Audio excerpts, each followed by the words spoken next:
Hello guys, আপনারা জানেন অ্যারের ক্ষেত্রে একটা বিষয় হয় যে আপনি পয়েন্টার দিয়ে অ্যারেকে যেমনভাবে লোকেট করতে পারেন। তো সেই ক্ষেত্রে একটা বিষয় হয় যে, যেমন ধরুন আমরা এই একটা পয়েন্টার নিয়েছি, স্টার পয়েন্টার। আমরা পয়েন্টারটাকে এই যে এই লাইনে দেখেন, আমরা যদি এটা সরাই দিই, পয়েন্টার এই যে m% মার্কস এ 0, অর্থাৎ অ্যারের প্রথম ইন্ডেক্সটার মধ্যে যেই ভ্যালুটা আছে সেটা যে কোন মেমোরি অ্যাড্রেস লোকেট করা হয়েছে সেটাকে নির্দেশ করবে। এখন যেহেতু আমরা m% দিয়ে যে কোনো কিছু মেমোরি অ্যাড্রেস লোকেট করতে পারি, তো অবভিয়াসলি আমরা যদি এইটা রাখি, তো মানে বুঝাবে যে এটার মেমোরি অ্যাড্রেসটা লোকেশন শো করবে। তো আমরা এক কাজ করি, আমরা প্রথমে এটা দেখাই যে কি হয়। আমরা এটাকে অফ রাখি। তো প্রথমেই আমরা এই জায়গায় বদলে কাজ করি, এগুলোকে কেটে দেই। ধরলাম আমরা একটা কাজ করতে পারি, এই জায়গায় আমরা পয়েন্টারকে প্রিন্ট করে দিই। পয়েন্টার যেহেতু এম্পারসেন্ট মার্কস 0 রাখছি, তো আমরা প্রথমে এই এম্পারসেন্ট মার্কস 0 ভ্যালুটা কি সেটা আমরা দেখি। এই দেখেন এম্পারসেন্ট 0 এর জন্য এই যে মেমোরি অ্যাড্রেসটা লোকেট করা হয়েছে। তো এরপর আমরা একটা কাজ করি, যেটা টেস্ট করার জন্য এই যে জায়গায় আমরা এই জায়গায় এম্পারসেন্ট 0 না দিয়ে এরপরে আমরা এই জায়গায় পয়েন্টারটা লিখি।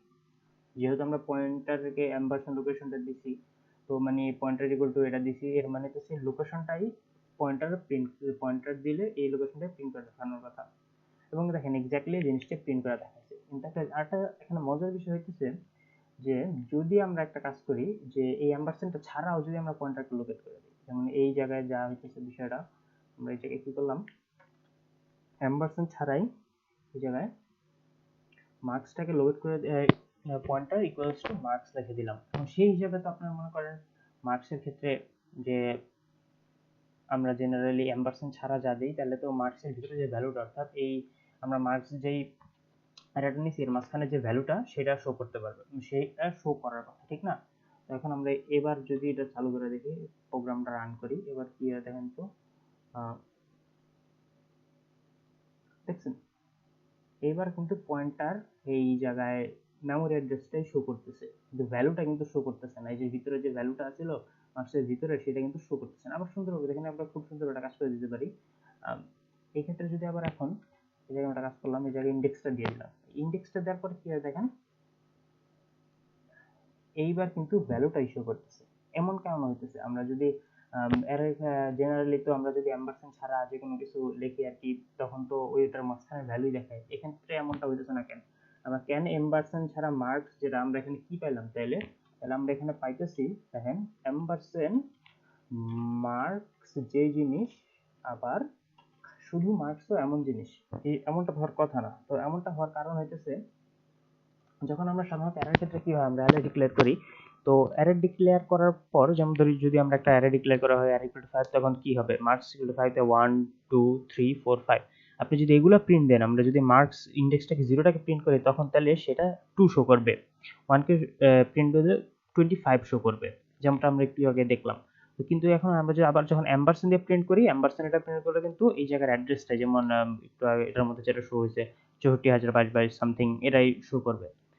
আর অ্যারের ক্ষেত্রে একটা এক্সট্রা জিনিস কি হয়, যখন আমরা এই অ্যারেটাকে ডিক্লেয়ার করি, তখন অ্যারের যে নাম, সেই নাম দিয়ে কম্পিউটার নিজের মতো কিছু এই অ্যাড্রেসটাকে আইডেন্টিফাই করার জন্য ডিস্টিংক্টিভ ভাবে একটা কাজ করে। সে কাজটা কি হতেছিল, অ্যারের নাম দিয়ে ওই এম্পারসেন্ট ছাড়াও অ্যারের নাম দিয়ে মেমোরি অ্যাড্রেস লোকেট করা। যেমন কি করে, আমরা যখন মার্কস 5 নামের একটা অ্যারে ডিক্লেয়ার করতেছে। তো ডিক্লেয়ার করার মানে হইতেছে, এই জায়গায় কি করবে, পিসি প্রথমে তো মার্কসের জন্য 0 1 2 3 4 5 4 নামে কতগুলো ইন্ডেক্স তৈরি করে দিবে, মেমোরি অ্যাড্রেস তৈরি করবে। এই মেমোরি অ্যাড্রেসগুলোর মধ্যে মেমোরি অ্যাড্রেসগুলোর প্রথমে নাম দিবে কম্পিউটার নিজের থেকে। সেই নামগুলো কি, সেই নামগুলো হবে মার্কস থেকে। প্রথমটা হবে মার্কস, এরপরটা হবে মার্কস প্লাস 1, তারপর মার্কস প্লাস 2, এরপরটা হবে মার্কস প্লাস 3, এরপরটা হবে মার্কস প্লাস 4। তো আমরা এই জিনিসটা কাজ করে দেখি যে আসলে কি, আমরা যদি মার্কস প্লাস 1 শো করি, তাহলে কি এই যে এই মার্কস প্লাস 1 যেটা হইতেছে এইটা, এই 25 এর মেমোরি অ্যাড্রেসটা কি লোকেট করে নাকি, চলুন আমরা দেখি। তো প্রথমে আরেকটা কাজ করি, তো ফ্রম মার্কস প্লাস 1, তার প্রথমে এই যে কপি করে নিলাম জায়গা, প্রথমে এভাবে দেখি, আর পরের একটা কাজ করি, অ্যাম্বারস্যান্ড ছাড়া মার্কস প্লাস 1 দিলাম। এই যে দেখেন দুইটার ভ্যালু কিন্তু সেম শো করতেছে। এর মানে হইতেছিল কম্পিউটার মেমোরি লোকেশনের জন্য এই যে এই জায়গায় আছে এগুলো একটা করে নাম দিয়ে নিচ্ছে কম্পিউটার। এই মার্কস 0 নাম দিছে মার্কস, মার্কস ইন 1 এর নাম দিছে মার্কস প্লাস 1, মার্কস 2 এভাবে জিনিসটা কাজ করতেছে। এই কাজ করার জন্যই এই জায়গায় হইতেছিল অ্যাম্বারস্যান্ড মার্কস সমান সমান মার্কস হয়েছে। এই জন্য আমরা পয়েন্টার ইকুয়াল টু এই অ্যাম্বারস্যান্ড লোকেশন না দিয়ে শুধু মার্কস লিখলেও পারতেছি।